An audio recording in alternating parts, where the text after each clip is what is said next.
So we are so excited. We're the Hallmarkies podcast, and we are here for a special bonus episode.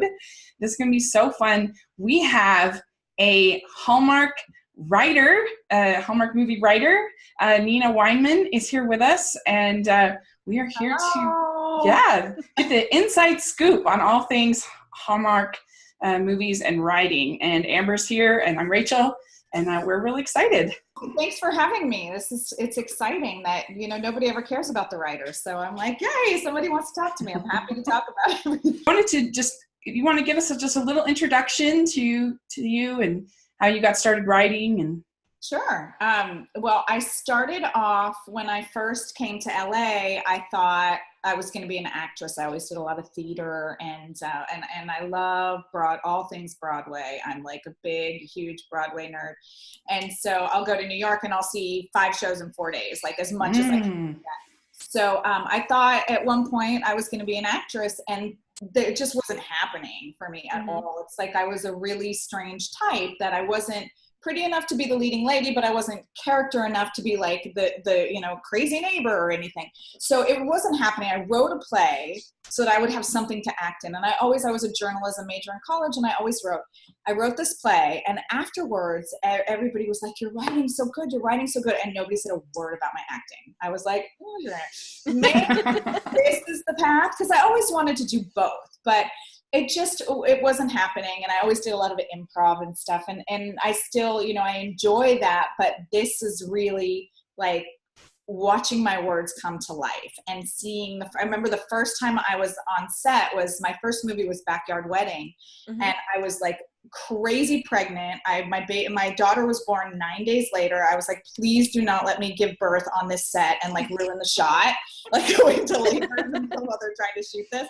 So I'm like, I would just sat there. My manager went with me because I was like, you have to come with me so that I don't, go into labor and they have to deal with me. So he came with me, and I remember turning to him going, they're saying my words. Like I wrote this scene and they're saying my words. But so I started writing, and it took me 10 years of writing scripts and trying to make something happen before I sold my first movie, which was Backyard Wedding. And in that time I worked at Lifetime as an assistant in the development department. And I made all of these contacts, and that's how I met the people at Hallmark. And then they bought my first movie from me. Backyard Wedding. I just want to say that Alicia Witt is a angel in that movie. It's so funny. That was her first Hallmark movie and my first Hallmark movie. Oh, I didn't realize that was her first. And I really enjoyed that one. I'm just going to go on the record and say all of your movies that I have seen have at least 3.5 crowns, which is really good. Okay. So I'm a big fan. Rachel is a little picky about 'Tis the Season for Love, but I am a big fan. It's okay. I take no offense. Listen, if you guys like half of my movies, I'm happy. No, when she mentioned that you agreed to be on the podcast, I looked you up on IMDb, and I was like, oh, she's like the best. I was so excited. And then when I watched your podcast, you were like my favorite. And I was like, oh, that's mine. Well, I mean, I'm sure eventually we'll do our favorite all together, and I would definitely have I Married Who on that list. Oh, I Married Who is so funny. That one was one of the movies that I wrote while I was at Lifetime. I wrote it as like a feature. I thought I was going to write these big, Reese Witherspoon romantic comedies. And so I wrote it as a feature. And then that movie, What Happens in Vegas, with Cameron Diaz and Ashton Kutcher came out. And I was like, well, that's going in a drawer. And nobody's gonna, that's a waste. It's not ever gonna happen. And then it was years later, I was like, I don't think Hallmark's gonna do it, because it's this girl and she gets drunk and she marries another guy. And they really liked it, and we just kind of softened it a little bit. Made it more Hallmark friendly, and they bought it. And then Kelly, I have to say, and I love Kelly, and she said every single line in that movie the way it was in my head. And that makes me so happy. Yeah. It's awesome. Yeah, I mean, I think it's immeasurably better than what happens in Vegas because the characters are likable. The characters in What Happens in Vegas are so awful. And so I think that it's actually much better, in my opinion. I appreciate that. The question is, what is it like writing a Hallmark movie? Do they like come to you and commission scripts, or do you just submit them and write them? It's always different. So I have 5 that I'm working on right now simultaneously. Amazing. So, are wedding movies that I don't know when they're going to happen, but I went in with Rachel Boston with 2 wedding movies for her, hoping to sell one of them, and they ended up buying both of them. Excellent. So Rachel probably will not. Rachel will just be a producer on one. I don't know which one she's going to be in and which one she's going to just produce. But sometimes I go in with talent. I just sold a Christmas movie for next year with one of their very favorite actresses. I don't know what I'm allowed to talk about yet, but it's for next year. So if you go in with talent, sometimes that helps. I have one that I'm working on that is a cruise ship movie that's based on a book, and they sort of announced it last year at TCA, but I don't know if they were supposed to announce it, but they did. And that one, I was just a writer for hire. They brought it to me. They said, do you want to adapt this book? I said, on a cruise ship? I don't even have to read the book. I'm in. Like, 100% in. And so they, that's with Carlos and Alexa Penavega. And they announced that at TCA last year. So that hopefully it's all moving forward and it's going to happen this year. So that was one. And then sometimes I'll just be like, oh, this is a fun idea. And I'll pitch it to them and they buy it or they pass on it. For every one that I sell, I've done 18 movies for them. 5 are now in various stages. Yeah. Made yet, but for every one that I sell, I pitch 5 before they pass on. So Gotcha. It's just all different kinds. Sometimes the producers come to me and they say, I've got this idea. Do you want to develop it? Or they've already sold it and they want me to write it. Well, one thing we're very concerned about is there are no fake fiance movies in this holiday season. No fake fiance movies? No fake fiance. Or like fake boyfriends. None of them this season. This is not okay. Yes, right. Not okay. So, I think last year it was Dan Lissing. So I have a project with him who's on When Calls the Heart. Yeah. That we sold together. That Rachel Boston, Dan Lissing, and I all sold it together. And it's been really complicated because schedules. When you have 2 busy actors and their schedules and stuff, I'm not sure exactly when that one's going to happen. But that was the fake fiance last year. Yeah, see, we need one. When we were reading the list, they're like, "What? No fake fiancés?"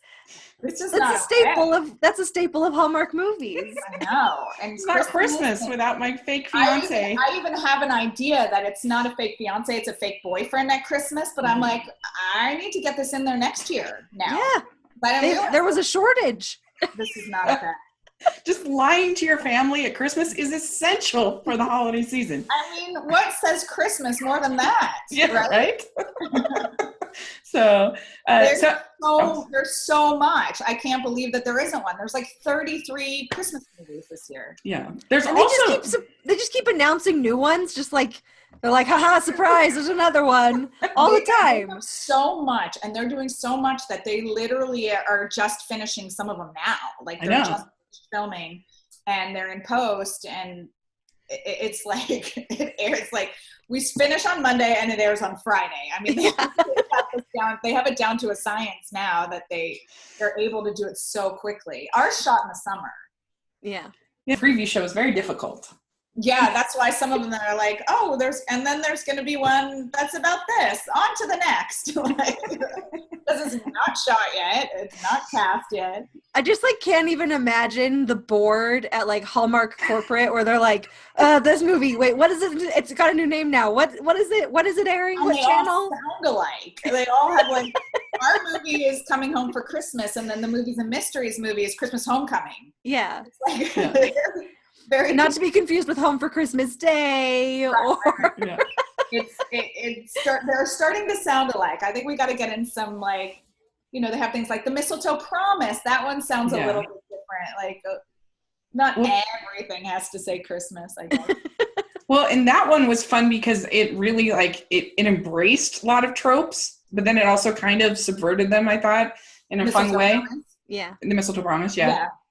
I like that one. Is there like on a book, and the book was super dark. Oh, interesting. It was really dark. There's like, they took out the dark stuff because I read it. I had a producer who was like, will you read this at one point? I think he had the rights and then it didn't happen. And I read it and I was like, whoa. What are they, when they did the movie, I was like, oh, okay, they did a really good job taking out the dark stuff. Yeah. So do you guys, like, is there like a gang of Hallmark writers who are just like, oh, we're so good? And like, are you the queen of their writers? They definitely keep us on our toes. None of us ever feel like, oh, we're so good. Like, I just got 16 pages of notes. I'm a complete failure. This is the movie where they figure out that I don't know how to write. Oh, so, no, it's so specific. It's such a specific formula that when they get people who figure it out, they tend to use us over and over and over again, because also sometimes if something is supposed to shoot at a certain time and it doesn't come in and it's not ready to go to camera, then they'll go, oh, we need this one and we need it right now. So they need people who can work within their timelines. Gotcha. So I think that they use a lot of us, and I know that they need more, because I can only do so many movies a year. There's Julie Sherman Wolfe. She's one of their regulars. She can only do so many. Neil and Tippi Dabrowski, they do a bunch. And, they do have their regulars, but they have thousands of other writers because there's just so much volume that they do. Yeah. But we all are friends. And that's the great thing. One of the best things about working for Hallmark is it's like a big family. You go to their events and screenings and things, and every TCA, which is the Television Critics Association, and they have this big party. It's like the best wedding you've ever been to.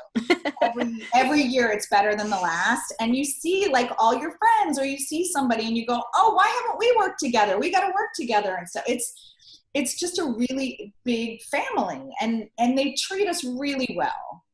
Excellent. They're so good to us, and you have access to the CEO of the company. We'll send an email and say, I read your script. I really loved it. And it's so nice to be treated like you matter in this organization that is so, so busy. Yeah. And they take the time to say, we value you. Yeah. So it's a great place to work. And I don't work specifically, like I'm not an employee of Hallmark, Sure. I don't have time to do anything else. They keep me so busy. And I'm like, thank you. Someday my kids are going to need to go to college. And, and then you'll get to start writing all these college movies. Right. It is funny. They'll be like, oh, let's bring this to Nina because she has little kids. Like she knows this sort of thing. Like they know where we are in our lives and what we're experiencing and what we're going through. And so, I'm hopeful that, as my kids get older, they'll just keep hiring me for, oh, well, now Nina has teenagers now.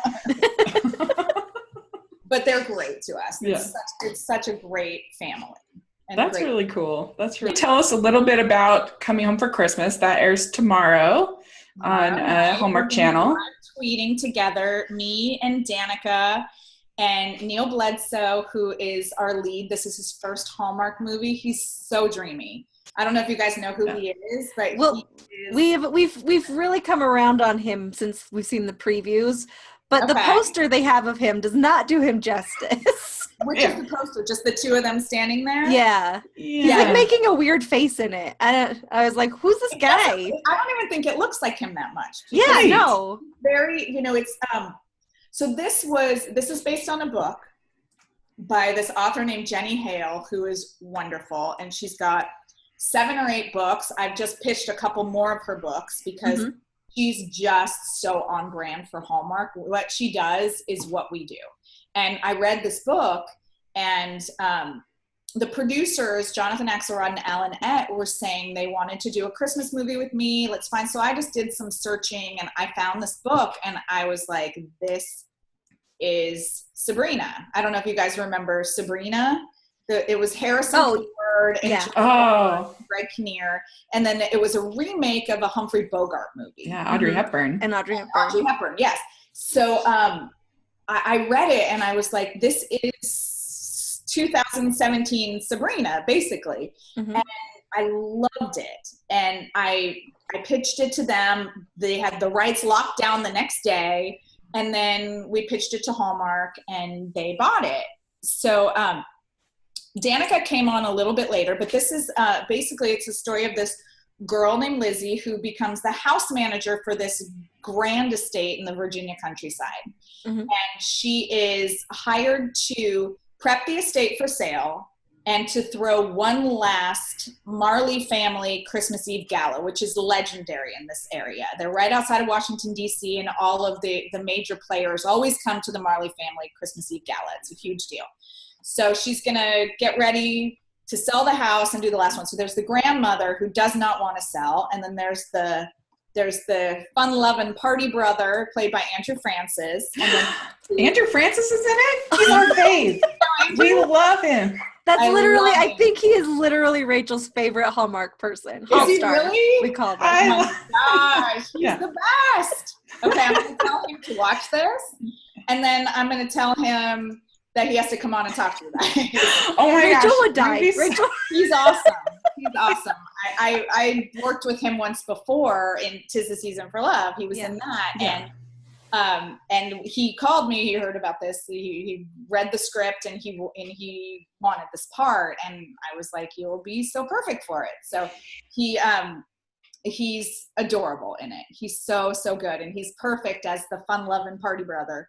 And then Neil plays the very all business stoic, like, we're selling the house and we're getting out of here. You know, he's that brother. He's the Linus Larrabee.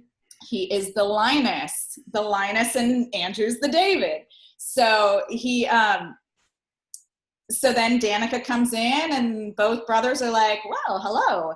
And he sort of breaks down the walls of the all business brother, and the party brother is like, maybe I don't want to be the party brother anymore. Maybe I want to settle down with you. And, you know, then a lot of fun and hijinks and this family that's sort of fractured because of the lovely Danica McKellar. They find their way back to each other. It's really fun. I'm really proud of it. And again, it's like when you're so close to this stuff, I've worked on TV shows before. Like I was an assistant on this show years ago, and it was an awful show. And when you're that close to it, sometimes you're like, you know, this episode's actually kind of funny. And it's terrible. It's completely terrible. Like you're so close to it that you're like, but I love everybody here so much that, but this, I mean, I really feel, I'm so proud of this movie. And I feel like, and everybody had such a great time making it. And Paula Shaw, who this is now the second time she's played my grandmother. I put her up for this movie because she played the grandmother in Destination Wedding. And I love her. And she's fun.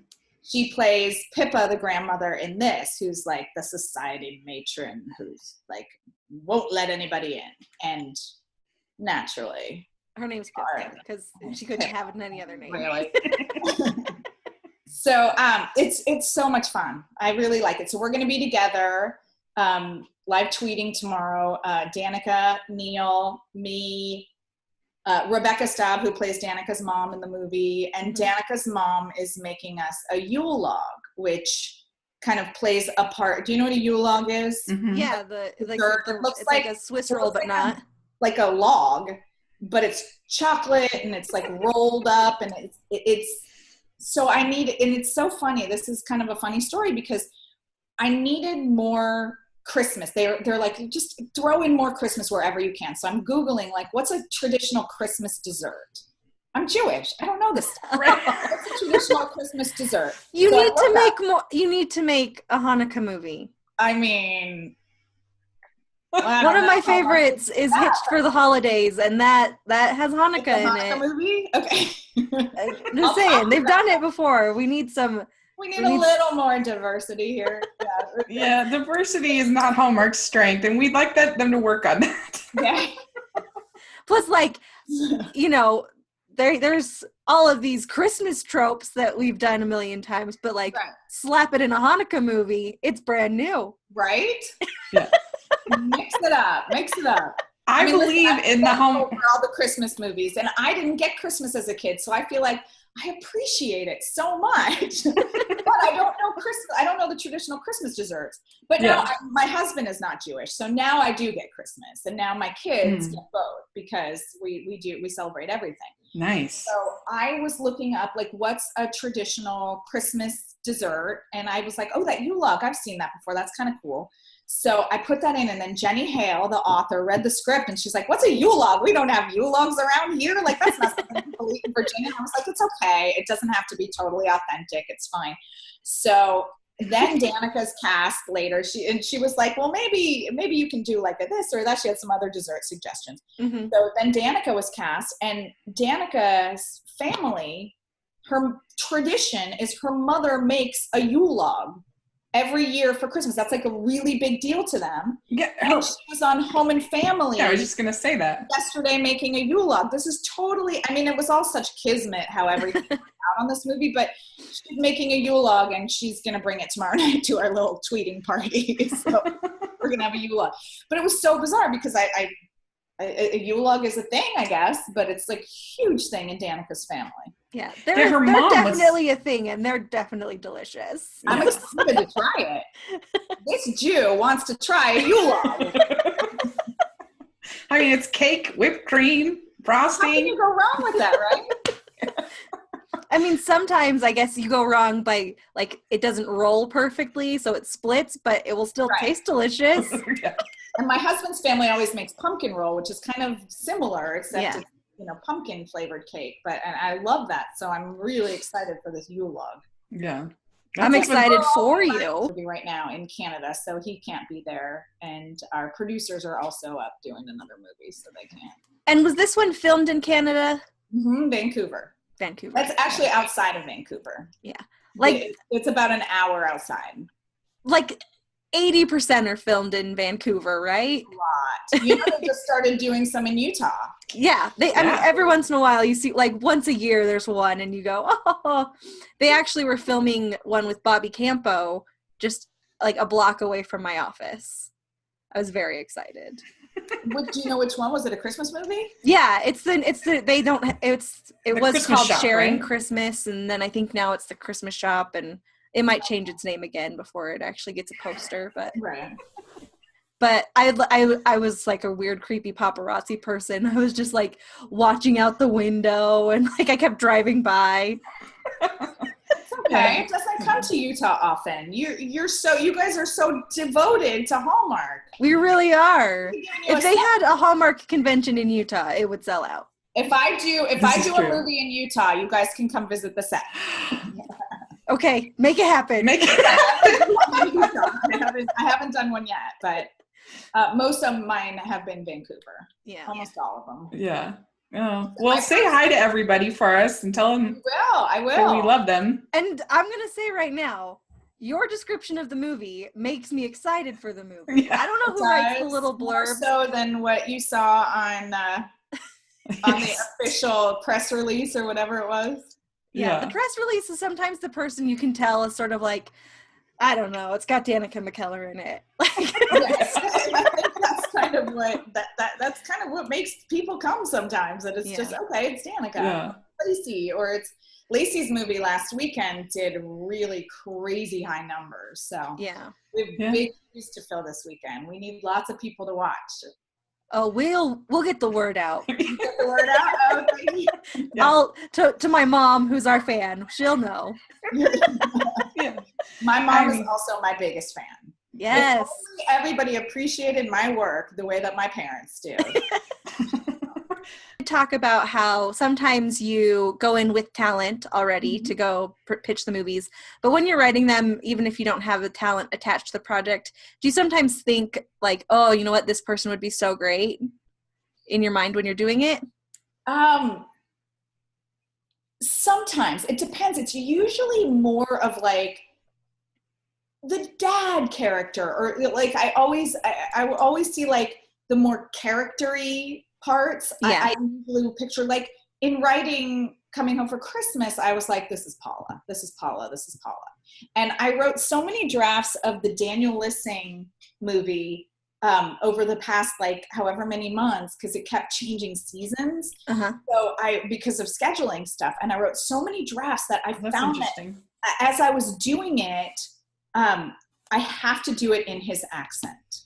So I'll be typing it and it's like, come on, Callie, what do you know, like I do it in his Australian accent because he's going to be Australian. He's going to use his accent. I am so excited. I've been so sad they haven't utilized that. So, oh my goodness. I'm constantly, and then I found that, I was writing something for Carlos Penavega and I was like doing it in the Australian accent. I was like, no accent. Like, because I was writing them both simultaneously. I was like, no accent. No accent for Carlos. Yes, accent for Dan. That's so funny. That's really funny. But I mean, it's this staple of actresses. They're all amazing.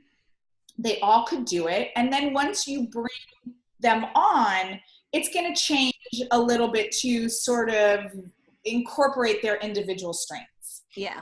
So that always happens, and there's always adjustments because you go, oh, she's really good at this, so we've got to have more moments like that. That happens once it's already up and running. But I mean, sometimes they're cast, a week before you start shooting. Yeah, and so and they start shooting a week before it airs. Exactly. All right, we're going to shoot this entire movie today. Post-production tomorrow. It'll be on the air by Wednesday. But you're actually on set and stuff as a writer. I go up usually for about a week on each movie. Okay. I'm not there for the whole time because and on this one, I was only able to be there for a couple of days because my son was starting kindergarten and I wanted to be there for the first few days. And then I always like to be there in the beginning because that's when everybody's finding their sea legs and things need to change. And sometimes it's like, you know what, what's missing and we need to rewrite this scene. But I'm on the movie from beginning to end. I got calls every single day. And I'm available to the set 24/7 when they need me. If something needs to change, if they need a new scene, if they go, oh, we're running short, so we need you to write another scene because the movie's going to come in short. You want to have more stuff to cut in the end than not enough to fill the 2-hour time slot. Yeah. So that's happened before where you just don't, they time it as they go. And if it's coming up short, they go, this happened on Stop the Wedding, where I got a call and they said, this movie is coming in a few minutes short. I've got 2 actors on set right now. It was Alan Thicke and Niall Mater, and they wanted a new scene. And I wrote the scene really quick. They read it, they shot it, and it actually ended up being one of my favorite scenes between the two of them in that movie because it was just sort of like bringing their relationship full circle. It was something that was actually kind of necessary, and I missed it the first time around, but we ended up getting it in there. And that kind of stuff happens sometimes. And I always make myself available, even if I'm not physically on set. I watch dailies every day. Every morning I'll get dailies. I'm so jealous. I would love to watch dailies. It's really fun. It's really fun to see it. But also it's interesting because I go, I'll watch a cut and I'll go, there was a better take of so-and-so in that scene. Yeah. When you watch the final? Yeah. When you watch the rough cut, when it first comes in, you go, you know what? There was a scene where I think it was there was a take where I think it was a little lighter and more fun. I think she had a better take and, so that happens too. So I watch the rough cuts and I give my notes and sometimes they listen to me and a lot of the times they don't. It is what it is. I give my input and I let it go.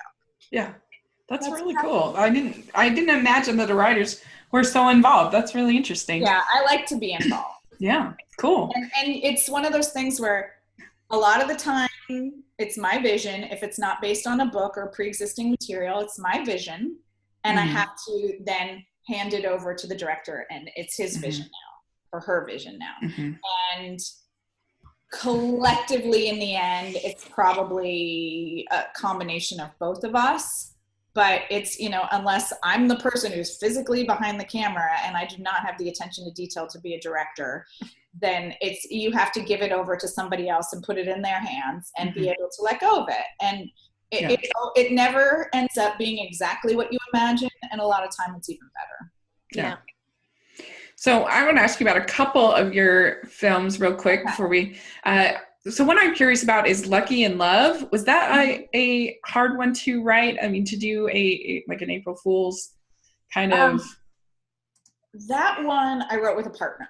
With one of my best friends. And that was a very different experience, and it was so great writing this movie with one of my very best friends, because being a writer can be a really solitary existence. Like most of the time, it's me. I go to school in the morning and drop my kids off at school, and we have a lot of friends that are families. We're all friends, and I see them, and I'm like, my people. I get like human contact. I crave it because this is me all day, every day. I'm like this on the computer by myself, and so that was so much fun. Writing with one of my best friends. And the interesting thing about that movie is it was something they had never done, April Fool's. It was before they were actually doing Spring Fling. And it was the fastest movie I had ever sold. Like, we pitched it, and it was like a week later, they were like, it's in development, because it was so different and unusual. And we did go through a lot of drafts. There was a little bit of growing pains working with somebody else, but it was such a great experience getting to work with her. But that one, I don't think it was that difficult. Yeah. Interesting. Yeah, and that one is very different. Fun. And like, there's even a lot of people in that movie who aren't really in the Hallmark stable, as it were. It was a lot of new faces. So, and I don't think that Jessica Shore has not been back. She, I think she left that and went on to a series. So she hasn't done any other Hallmark movies. And then Ben Hollingsworth he'd done a few before this one, and I think he went on to a series too. So he hasn't been back in a while either. Yeah, it's interesting. It's just like, it's kind of like different even in just the actors, but like it almost feels, because it's so different from like the regular ones, like when they purchased to air. But it isn't. You guys made it for Hallmark, but I really love it. It's just... It was not an acquisition. And you can sometimes tell. Yes, you can. It definitely makes, it just has a different sort of look and feel, and sometimes it's obvious. But no, that one was before they really had defined their seasons, because now it's broken up into very specific seasons. And whereas before it was just like, oh, Valentine's Day, oh, 4th of July, oh, it was like specific holidays instead of blocks, like seasonal blocks. So now it's Winterfest, Countdown to Valentine's Day, Spring Fling, June Weddings, Summer Nights, Fall Harvest, and then Countdown to Christmas. Yeah. Well, and now it's in these blocks where it can fit like whatever, like a summer movie or a 4th of July movie could fit within that parameter. Well, we encourage more random holiday movies. Yeah, I would like, President's Day movie. Arbor Day Romance. Yes, Arbor Day Romance. Love. Oh my gosh, that's even a great name. Yeah. I'm all about that. Christopher Columbus Kismet. Yes. That would be really, really good. Love on the Mayflower. Yeah. Oh. It's always love at this, love at that. It's sometimes I'll be like, oh, this is an interesting title. And Liz Yost, who's one of my executives over there, is like, no. Yeah, what is with the titles, by the way? I'm going to let you guys figure out the title, and I'm not even going to suggest it. So they just come up with the titles themselves? Sometimes. Like, I've pitched things just because I was like, oh, this is a fun title. Like, I've come up with a title before and then come up with the movie based on that title, just because I like like I one that I have, it's called The Last Bridesmaid. And I was like, oh, that's fun. Yeah. Pumpkin Pie Wars. Pumpkin Pie Wars. Pumpkin So that Pie was your Wars. name. I was like, that's a fun title. It is a fun title. But that one was like, one of the executives over there, Bart Fisher, called me up one day and he said, hey, do you have any Harvest movies? I was like, let me just go look through my Harvest movie file here. No, I go into my husband. I was like, they're looking for a Harvest movie. And he said, well, what about a pumpkin pie bake-off? I was like, what about a pumpkin pie bake-off? I came up with a paragraph. He was like, great, let's do it. I mean, it took a little while and then they bought it. But sometimes it just kind of happens like that where I was like, a Harvest movie. Yeah, I mean, because we all have 30 of those in our back pocket. Yeah. That's funny. But now you're thinking about this stuff because of the seasons being broken down the way they are. Yeah. So now you're like, oh, that could be. But then there are some movies where you go, oh, this is a good movie, unless it's specifically a wedding or specifically Christmas. You go, oh, well, that could be. We have one that we want to shoot in Mexico that they haven't bought, but we pitched, and it's spring in San Miguel Allende, because our Mexican producers have contacts there. We want to shoot there. They haven't bought it. I don't know if they're going to, but we were like, okay, well, how about if we can't get it ready in time for spring, summer in San Miguel, fall in San Miguel, Christmas in San Miguel. We'll make it fit anyway. Yeah. You just want to go back to Mexico and shoot. It's got to be fun coming up with the small town festival to tie in the season, right? Yeah. Well, it's like I feel like I gotta figure out a new kind of festival, because like there's so many that you don't want it to become so saturated that people get bored. I mean, that's the challenge now in these Christmas movies, is they do so many of them. You always need to be sort of marching towards something, whether it's this gala and coming home for Christmas, or whether it's the pumpkin pie bake-off, or there needs to be some sort of, what are we moving towards, what are we building toward in this story. And usually it's some sort of festival, parade / party, and the challenge is keeping it interesting. Yeah. And not repeating ourselves, because it's easy to do. Mm-hmm. Yeah. I mean, I think what is key, like there's two kinds of ways to make it work. Like you either have a new sort of refreshing idea and that's fun, or you just do the standards, but execute them really well. That's the thing. Yeah. And I think all of yours have been executed well. So way to go. Thank you for your support. I mean, it's. I didn't know I was supporting you, but now I know that I was the whole time. Well, I appreciate it, whether you know it or not. Well, let's talk about one more real quick before we go. So Annie Claus is coming to town is one of our faves. It's one of my top 12 favorites. Exciting backyard wedding. I was like, oh, I got to come up with another one. So then I don't even remember how. I was so pregnant when I came up with this one. And somebody asked me once, like, I had a newborn baby and I wrote Annie Claus and I turned it in and it was getting made. And somebody was like, how did you do that with a new baby? And I was like, I don't remember writing it. I really don't. So in that, like, I know I'd stick my baby. I didn't have help at the time. I'd stick my baby in the swing and hope she'd fall asleep. And I was on autopilot. I don't know how I did it, but somehow I wrote that movie with a baby in a swing. Well, I don't know. I love it. She was my inspiration. I was like, you need to eat. So let's keep writing. Wow, you never know. You did a great job. It's really fun. I just want to say, so the humor in that movie is really, like, it's really good. It's perfect for me.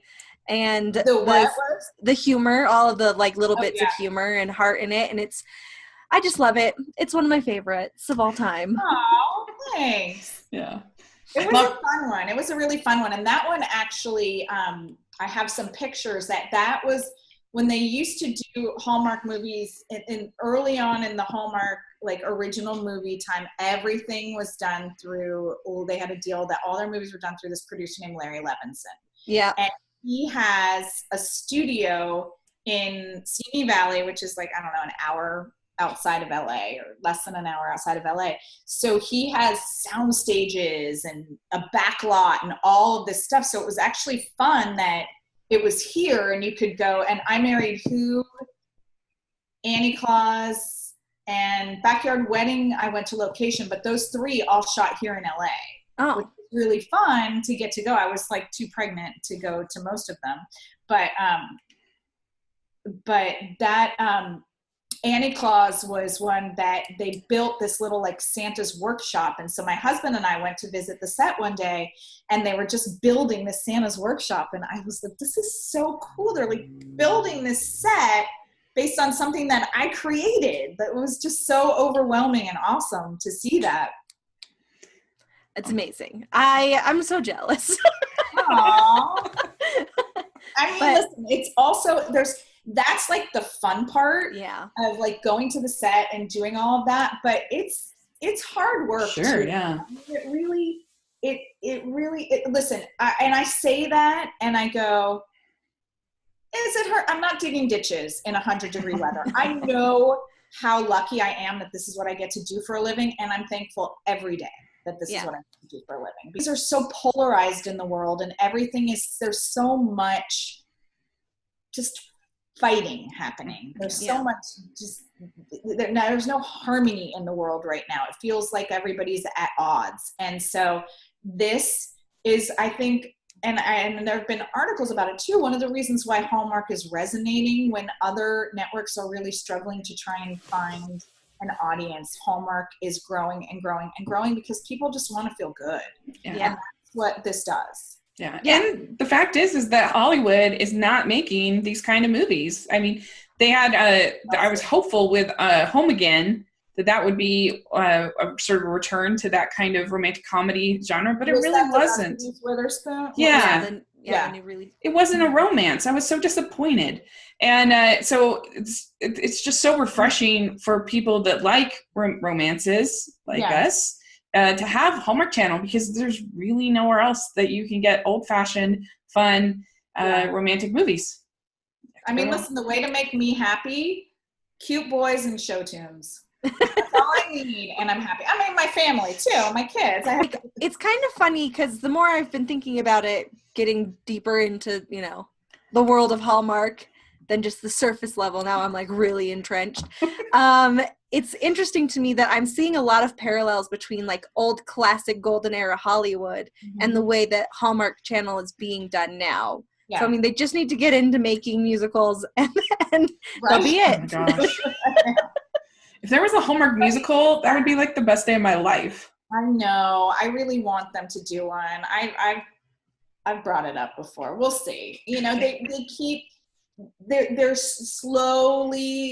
slowly try new things because they have to, because we just don't want the audience to get bored. So it's baby steps. But I'm going to keep working on a musical. Yeah, they should, because they're doing really well over Disney Channel. They what? The musicals do really well over Disney Channel. They do. So I think they would do well. I think it would be a huge rating.